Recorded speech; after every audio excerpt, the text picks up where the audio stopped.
are so excited to kick off Padres Pedal Engagement Week with you tonight with a very special conversation over happy hour with our very own Kellie Sullivan. I am Megan Waddell, and I am the development manager here at Padres Pedal, and I have been with the team for 5.5 years. And in that time, I have been able to see the community really rally together to make a tremendous impact on cancer research. Over that time, we have been able to donate together over $13 million, 100% of which has gone to collectively fund 71 collaborative grants, and that includes 6 clinical trials which have made a direct impact on patients' lives here in San Diego. Now, as we mentioned, this is Padres Pedal Engagement Week, and there will be opportunities each day to learn more about Padres Pedal and how you can join in to accelerate cures for cancer. Tonight, we are going to dive into what our organization is all about and hear how it has personally affected cancer fighters in our community. So with that, I want to introduce Kellie Sullivan, who has been an amazing Padres Pedal ambassador and spin instructor and now employee of Padres Pedal. And she's going to share her story about how she has been impacted by cancer in her fight against breast cancer. So welcome, Kellie. Thank you so much for having me. You are welcome. Okay, so we know that your cancer journey has really resonated with a lot of people in our community, including our staff. And we're going to dive into how that has affected you in your whole journey. But first, we want to get to know you a little bit more for those of you who haven't had the opportunity to meet Kellie. So tell us a little bit about your background and how you got to San Diego. So I have been in San Diego, believe it or not, for 2 decades. So I'm celebrating my 20-year San Diego versary. San Diego versary? How would you say that? I like it. San Diego versary. Let's make that a thing. Yeah, why not? And when I first moved out here with my ex-husband, he took a position as a youth pastor at a church up in Vista. That's what brought us out to California. And both of us very quickly fell in love with the whole healthy aspect that is San Diego. We had just finished up a transformation challenge with a guy named Bill Phillips. You probably know none of this because it was before you were born. You're welcome. And Bill Phillips had a 12-week transformation challenge called Body for Life. So both of us had just completed that, and we were very much into helping people transform their lives. So we pivoted from his role as a youth pastor into the fitness industry, and that was something that I've always done on the side. I've always done some sort of personal training or teaching on the side in the fitness industry. Fast forward to 2013, I started working for Barry's Boot Camp. Fell in love with teaching group fitness, but if you can imagine, so I am working full-time for the federal government and teaching Barry's Boot Camp on the side, 5 a.m. and 8 p.m. classes, I think. I had just recently met, who is now my wife, Isis. I know, I was married to Craig, and then that's another story for another cocktail, sorry. So then I started working, and I said, I need to do this full time. I'm falling in love with this position, and I was really obsessed with building community and transforming lives. So I moved over to Orange Theory Fitness, took a job there teaching full time, was their head coach. And then Isis and I happened to have a car accident, pretty tragic car accident down in Ensenada, that had us pulled away from being able to do any strength training. So started riding at Spark Cycle, a local spin studio, for those of you that aren't aware, a spin studio here in San Diego called Spark Cycle. They teach indoor cycling with choreography. Fell in love with it. It was the only type of movement I could do while I was in recovery. And that was how I got introduced to Padres Pedal the Cause. That's my segue back to you, Megan. Perfect transition. That's how we met. So tell us about your first experience with Padres Pedal and what drew you in. Well, first of all, I fell in love with Anna Megan. They were great. How can you not love them? Yeah. And they presented an opportunity to me to teach at their 2018 event. It started out with me teaching 1 class. Shortly thereafter, they said, can you teach 2 classes? I said, absolutely.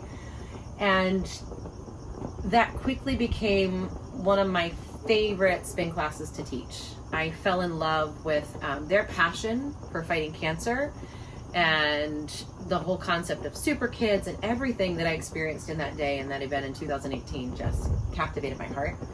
So fast forward to 2019, they asked me to come back and teach 3 spin classes. I said, hell yes.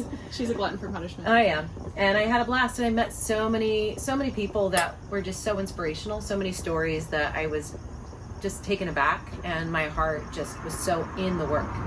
So that's how I met the team of Padres Pedal the Cause and how I became involved. Yeah, and I know that you said originally when you became involved with Padres Pedal, it was because of the people you met and kind of everything we were doing, but you were kind of looking for your why as to behind why you're so involved in Padres Pedal. So tell us how you found that and the journey that you've been on since then. So for those of you that watched the video on World Without Cancer Day, you can go refill your glass and come back because you've heard this story. Cheers. I vividly remember the night before our 2019 event. I just talked to Megan and Shannon. I met another instructor, Paco. We had a quick sound check. And I had walked out of the field with my wife and my son at the time. He was 5 months old. And I remember we filmed a quick promo video for me to post on social media. And while I was filming it, I realized I don't really have a why that pulls me into this mission. I don't have something that connects me with it other than disconnected wise, people that had lost people due to cancer, people that I'd heard their stories, and that's why I was writing. And I remember looking up at the sky. It was a gorgeous day. There were clouds in the sky. I remember exactly what the sky looked like. And I literally asked the universe for a why. No, I didn't look like a crazy person. It was internal, of course. But I asked the universe for a why, and which was a really dumb ask. Don't ask the universe for a why about cancer. Careful what you're looking for. Fast forward to January of last year, January 10th of last year. I had a few weeks, actually 3 or 4 weeks before that, found a lump. And I had just had a mammogram literally the day before I found it, and I knew it was going to pop up. So we went through all the tests, as you know, all of that waiting. And I received a call from my physician telling me that I had been diagnosed with stage 1, invasive ductal carcinoma, breast cancer. And I remember us getting the phone call. Isis was with me, and both of us looked at each other after we got off the phone, and we knew it. We knew. We kind of, in my gut, I knew, she knew.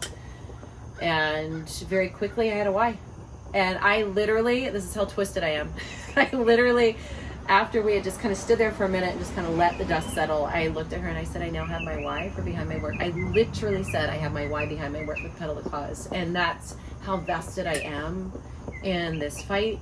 That's how much it is a part of my life, or was a part of my life before I even became a part of the team. So hopefully that answers your question. Yes, that answers my question perfectly. And for those of you who are new to Padres Pedal the Cause, our funding goes to 4 beneficiaries here in San Diego. One of them is the Salk Institute, Sanford, Burnham, Prebys, Rady Children's Hospital, and then Moore's Cancer Center at UCSD. So even a stranger coincidence that you were treated at Moore's Cancer Center at UCSD. So can you talk to us about your experience there and the doctors and just how that all went for you? Can't say enough good things about the team at UC San Diego. They provide exceptional treatment. I decided to go with Dr. Wallace. She was going to perform my lumpectomy, and the really cool thing, you know me, I'm crazy, I want to give back. So I was really upset when I initially started talking to physicians there because there was no opportunity for a clinical trial or for me to do anything give back. Well, Dr. Wallace actually presented me with an opportunity to give back via clinical trial. Really, really cool, and I geeked out over it because it actually fluorescently lit up the cancer cells. Super cool. Right? Yeah. So they were able to see which cells were cancerous, and it actually took my stage from a stage 1 to a stage 2 because they were able, because of that clinical trial, able to find cancer cells that they didn't know existed. So that was incredible. Fast forward to chemo. My chemo oncologist, Dr. Richardson, love her. It is all I can do to not hug her during our appointments. COVID, obviously, I want to run across the room and hug her because she's so great. But she and her team did such a good job of taking care of me during the chemotherapy phase. That was the hardest portion of my treatment. And then fast forward to my next, my radiation oncologist, Dr. Ike. Every single physician that I worked with on that team, exceptional, to the point that I would recommend them to anybody. Go to UC San Diego. Yeah, big shout out to UC San Diego and the team at Moore's Cancer Center. Thank you for being awesome and taking care of patients like our own Kellie. Yeah. And I guess to play off of the clinical trial point as well, that's something that has been very impactful for us the last couple of years, is the opportunity to get to fund clinical trials here at Moore's Cancer Center and at Rady. And we had the opportunity to speak to some of our doctors and researchers this past fall for our Road to Discovery series. And they tell stories about amazing research they're doing and lives that are being saved. So if you're interested, they are on our website at gopedal.org/road to discovery. Now back to your story. I think one of the things that's so impactful about the way you tell your story and the way that you hold yourself is that your energy and your positive attitude is so infectious. Can you tell us how you kind of kept that going throughout your treatment and your outlook on your journey? Truth be told, there were days where I was not positive and where 4-letter words were very much a part of my vocabulary. There were moments when I really wanted to quit and give up. So while I tried my best to be positive, there were some really dark moments. I mean, come on, I'm authentic and I'm real, and that's the truth. Cancer is not pretty every single day. But I think one of the things that gave me purpose was rallying around World Without Cancer Day. I remember I connected with them and I said, I have an idea. I don't know if we can make it happen. You remember this? Yes. And we got on the phone, or probably a Zoom call, I don't know, something. And we started talking about, I was like, I'm going to go to Ellen DeGeneres and we're going to pitch it to Ellen and we're going to, you know me, I just want to go big or go home. And that's just how I live my life. So when we started rallying around this concept of World Without Cancer Day, you have no idea the purpose that it gave me in the midst of some of the toughest moments of my treatment. And that is what gave me purpose. So for anybody that's going through something hard, it doesn't have to be cancer, but for anybody that's going through anything challenging, I always shared in my spin classes, and this goes back to, because I really do try to live what I preach from that podium. If you are giving back to somebody and making an impact on somebody else's life, it lifts you out of your dark moments, 100%. So that, kid you not, that really helped me. The other thing that helped me was my gorgeous little son is such a joy. Hi, Luca. If you haven't had a chance to meet my little rugrat, he's amazing. And that little guy filled my joy bucket on a daily basis. And incredibly enough, on some of my darkest days, that kid was with me energetically, and it was just crazy. He knew innately what I needed on those days. Yeah. And my wife, of course, just, again, another story for another time, that whole background, but she, fast forward to now, she's just incredible. And she was an angel in the midst of everything. That's amazing. We all know someone who's been touched by cancer, whether it's personally, a family member, or a friend. But your story of really feeling hope from this community, I think, is something that's shared amongst a lot of people. So how would you encourage people to join our cancer fighting community? Oh my gosh. Do you have an hour? First of all, I can't tell you how incredibly important it is that you have community. So here's my thought, here's my ask, is that you do this with a community. I encourage you to put a team together. Like, I always do better when I'm surrounded by people that are challenging me. So I would create a team and I would register as a team. Come up with a really cool team name, rally your team, get a group of people. Folks, it is not that hard. Yeah. It is not that hard to put a team together. And honestly, if you're like, $49 is a lot of money for me to register, I understand that. It's a tough time right now.